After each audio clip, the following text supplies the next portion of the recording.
Hey YouTube. So I decided to make my inaugural YouTube video, and well, Kitty decided he wanted to help. He's a good cat. Anyways, so for my initial topic, I've decided that I'm going to talk about spritzing. If you haven't heard about spritzing, you're probably not alone. The company, whose website I'll put in the bottom in the About section, as far as I can see, they've only been around since the end of January. And while they've been developing the technology, they've been really secretive about it.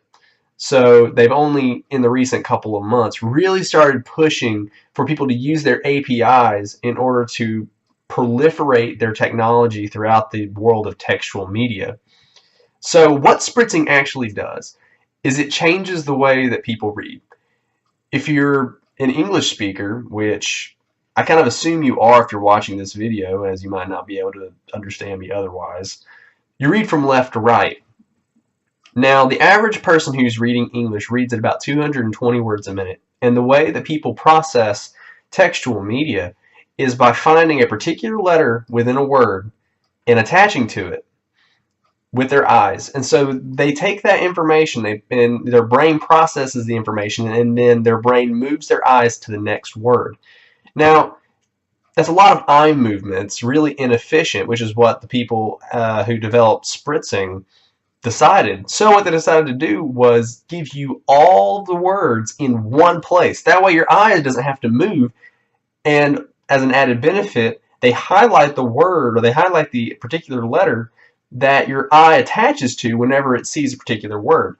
So the result is an insane increase in the amount of words you can read in a particular minute. So as an example, they have as their first little introductory tidbit as 250 words a minute, which is faster than the average person reads left to right, which it just seems slow almost. And then you can go to the higher progressions up to 300, 400, 500 words a minute, and while it gets faster and faster, you're reading at over twice the speed that you probably can if you're a normal person reading a book. So the potential impact for this technology is absolutely huge in the electronic world, but let me just give you a brief description on how it works exactly, and then you need to go to the website, check it out for yourself, because I can't flash it on my screen without a lot of effort, and I don't really feel like doing that. So just go to the website, I'll put it in the About section, check it out for yourself, it's awesome. Anyways, so what you have is you have the reticle. They basically just changed the name of reticle, like on a gun, or like, you know, yeah, basically like a gun.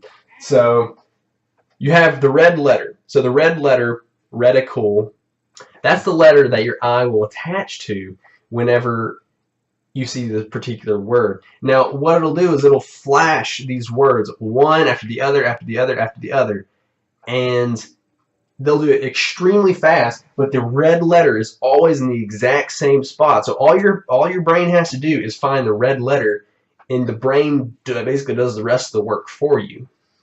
So if you can imagine that these words are flashed to you one at a time, and imagine that the red letter is in the exact same spot, but it's not.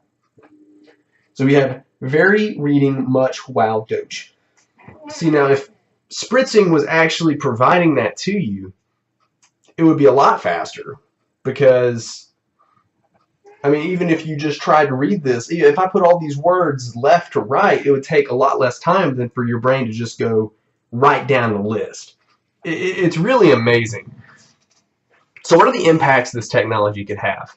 Well, from their studies, they have people that are reading over 1,000 words a minute using spritzing.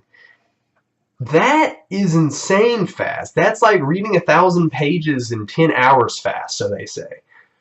I mean, I don't know about you, but I would love to be able to read some of my ebooks that fast.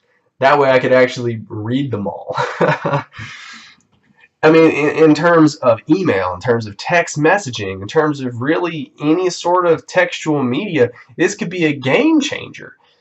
Now, I do have some concerns, namely, at least with books, it just seems like it would be awkward to have dialogue or to have kind of some sort of pacing in there, because sometimes you may come across a word that you may not know immediately, or you may have a bit of dialogue that you may want to look back on something. I'm not sure how exactly people would um, implement that in, say, an ebook reader like supported by Spritzing, but regardless, technology is really cool that it's out there. The APIs are out there for people to develop it freely on.